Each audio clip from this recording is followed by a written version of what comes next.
अवधूत चिंतन श्री गुरुदेव दत्त. तुम्हा सगळ्यांचं आपल्या चॅनलमध्ये स्वागत करते. तुमचा दिवस हा आनंदी जावो, शुभ जावो आणि स्वामीमय जावो अशी स्वामींचरणी प्रार्थना करते.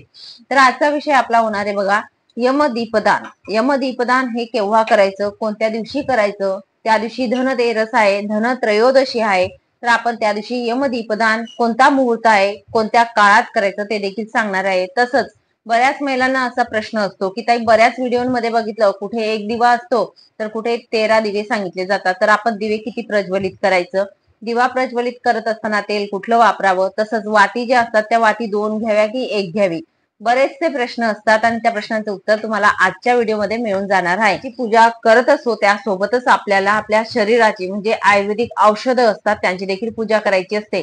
त्या दिवशी धन्वंतरीची पूजा म्हणजेच आपण धनत्रयोदशी ही साजरी करणार आहोत, ती आहे संध्याकाळी आपण करू शकतो, बरोबर, म्हणजे संध्याकाळी करायची आहे. पण मात्र आपल्याला यमदीपदान हे केव्हा करायचं तर तुम्हाला सांगेल, यमदीपदान हे येत आहे 29 तारखेला, 29 ऑक्टोबर या दिवशी, वार मंगळवार या दिवशी येणार आहे. तर आश्विन कृष्ण द्वादशीला आपली यमदीपदान येत असतं आणि तुम्हाला एक सांगेल की त्या दिवशी आपल्याला संध्याकाळीच ही पूजा करायची असते. आता धनतेरसची जी पूजा असते ती आपण केली आणि त्यानंतर आपल्याला करायची आहे. तर मुहूर्त आपला आहे त्या दिवशी संध्याकाळी 6 वाजून तर 9 वाजेपर्यंत आपण यमदीपदान करू शकतो.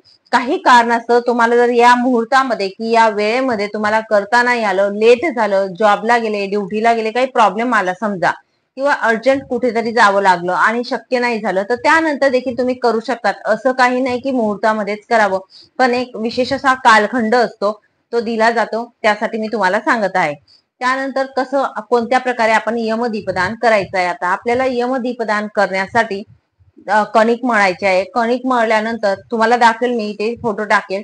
तर कणिक मळल्यानंतर त्यामध्ये थोडीशी हळद, चुटकीवर हळद टाकायची, मात्र मीठ आपल्याला टाकायचं नाही. अळणी आपल्याला दिवे बनवायचे आहेत.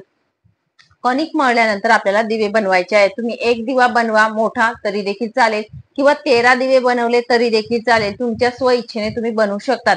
आणि शक्यच नाही झालं, खूप घाई आहे, खूप प्रॉब्लेम आहे, एवढं शक्यच नाही झालं, तर तुम्हाला सांगेल तर मातीची पंती जी असते, मोठी पंती तुमच्याकडे जर असेल तर पंती सुद्धा तुम्ही म्हणजे प्रज्वलित करू शकतात. पण मात्र एवढं सांगेल, त्या दिवशी यमदीपदान नक्कीच करा, कारण वर्षातून 2च वेळा आपल्याला यमदीपदान करावा लागतो.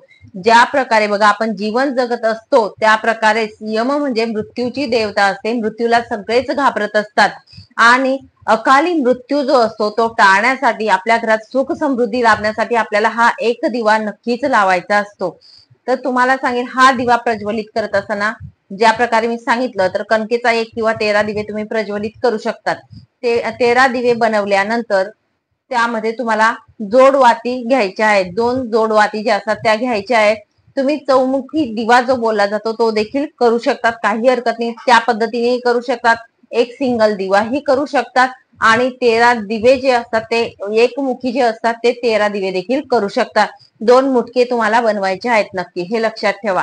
या पद्धतीने दिवे बनवा. त्यामध्ये तिळाचं तेल तुमच्याकडे असेल ते तुम्ही टाका, किंवा राळीचं तेल असेल ते सुद्धा तुम्ही टाकू शकता. जोडवाती तुम्हाला लावायच्या आहेत आणि दिवे प्रज्वलित करायचे आहेत. दिव्यांची आपल्याला पूजा करायची आहे यथाशक्ती. दिव्यांची वात जी असते ती एकाच दिशेने हवी, म्हणजे आपण जेव्हा ताटामध्ये जर 13 दिवे बनवले तर एकाच दिशेने त्यांची वात राहील, ही आपण काळजी घ्यायची आहे. आणि आपल्या देवघरासमोर बसून आपल्याला दिव्यांची पूजा करायची आहे, प्रज्वलित करायचे आहेत ते दिवे. तर सगळ्यात आधी तुम्हाला सांगेल, हे दिवे आपण प्रज्वलित केल्यानंतर ठेवायचे कुठे, हा खूप मोठा प्रश्न महिलांना असतो. तर तुम्हाला सांगू का, एक दिवा आपला देवघराजवळ तुम्ही ठेवू शकतात, एक दिवा आपण माठाजवळ ठेवू शकतात, एक दिवा आपण तुळशीजवळ ठेवू शकतात, जे वेगवेगळ्या ठिकाणी आपल्या घरात आपण ठेवू शकतात. एक दिवा हा वास्तुदेवताला आपण घरामध्ये मध्यभाग असेल तिथे ठेवू शकतात, या पद्धतीने ठेवू शकतो.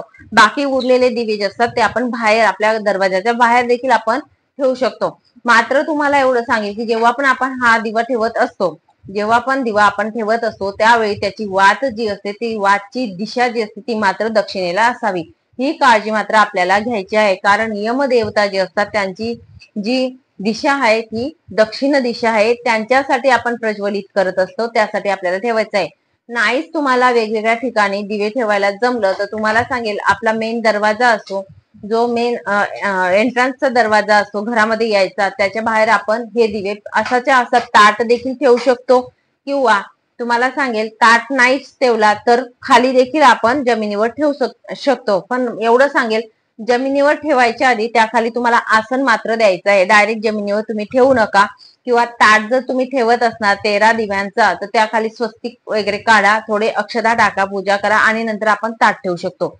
या दिव्यांची दिशा आपल्या घरात जे असेल बाहेर, तर दक्षिण दिशा जी येईल त्याकडे आपलं तोंड करायचंय दिव्यांचं, हे लक्षात ठेवा. एक दिवा लावा किंवा 13 लावा, दोघीही चालतील, तुमच्या स्व इच्छेने तुम्ही लावू शकता. फक्त एवढं सांगेल तुम्हाला की 13 दिव्यांना का महत्व असतं बघा. आपण मृत्यू झाल्यानंतर आपलं जे सुतक असतं किंवा ह्या गोष्टी असतात, तर 13 दिवसांपर्यंत चालत असतं. आणि 13 दिवस जे म्हणजे मृत झालेला व्यक्तीचा आत्मा जो असतो तो माणसांमध्ये वावरत असतो 13 दिवसासाठी. म्हणून 13 या आकड्याला खूप महत्व दिलं जातं. म्हणून 13 दिवे हे लावले जातात असं देखील सांगण्यात येतं. म्हणून 13 लावा किंवा एक देखील लावला तरी देखील चालेल. या पद्धतीने तुम्ही लावू शकतात.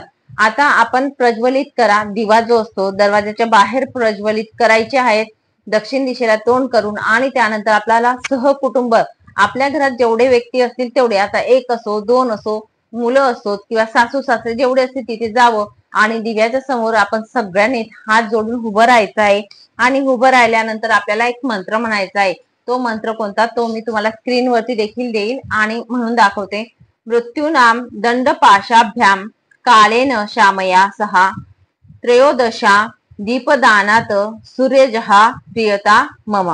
म्हणजेच या मंत्राचा अर्थ काय आहे, तर सूर्यपुत्रा जे यमदेव आहेत त्यांना आपण प्रार्थना करायची आहे की हे यमदेवता, हे सूर्यपुत्रा, आमच्या घरातील अकाल मृत्यू हा टळू देत, आमच्या घरात काही वाईट बाधा होऊ देऊ नका, तुमची कृपादृष्टी सदैव आमच्यावर राहू देत. हा जो दिवा आहे तो तुमच्या साठी हा प्रज्वलित करत आहे. या प्रकारे तुम्हाला प्रार्थना करायची. मंत्र जरी नाही म्हणता आला तुम्हाला तर तुम्ही तुमच्या भाषेत हात जोडून उभं राहावं आणि दिव्यांसमोर अशा प्रकारे आपण दक्षिणेला तोंड करून प्रार्थना करायची आहे. अगदी मनापासून तुम्ही प्रार्थना करा. तुमच्या घरातील अकाल मृत्यू जो असतो, अकाल भय जो असतो तो टळत असतो. म्हणून आपण एक दिवा यमासाठी, यमदेवतांसाठी हा प्रज्वलित करायचा आहे. आणि नक्कीच सगळ्यांनी हा दिवा प्रज्वलित करावा. धनतेरसची आपली पूजा झाली. आता हे दिवे प्रज्वलित केव्हा करावे, म्हणजे सकाळी करावे, संध्याकाळी की केव्हा, किंवा धनत्रयोदशीची पूजा आपण करत असतो मग केव्हा करावे. तुमची धनत्रयोदशीची पूजा वगैरे आपली मांडणी आपण ठेवत असतो तिथे आपण पूजा करायची ह्या दिव्यांची. आणि धनतेरसची पूजा झाल्यानंतर आपण हे दिवे प्रज्वलित करायचे आहेत आणि नंतर ही पूजा करू शकतो. या पद्धतीने आपल्याला करायचं आहे. तर मनात कुठलीही शंका न घेत तर स्व इच्छेने आणि मनापासून सेवा करा, नक्कीच आपल्याला फलप्राप्तीही मिळत असते. चला मग सांगितलेली सेवा जी ती इथेच थांबवते. नंतर अजून भेटेल पुढच्या व्हिडिओमध्ये नवीन माहिती सोबत, नवीन विषयासोबत. श्री स्वामी समर्थ. अवधूत चिंतन. श्री गुरुदेव दत्त. माहिती हवी असेल तर नक्कीच लाईक करा, शेअर करा आणि सबस्क्राईब करा, जेणेकरून येणारा प्रत्येक व्हिडिओ तुमच्यापर्यंत येईल म्हणून सबस्क्राईब करायला विसरू नका.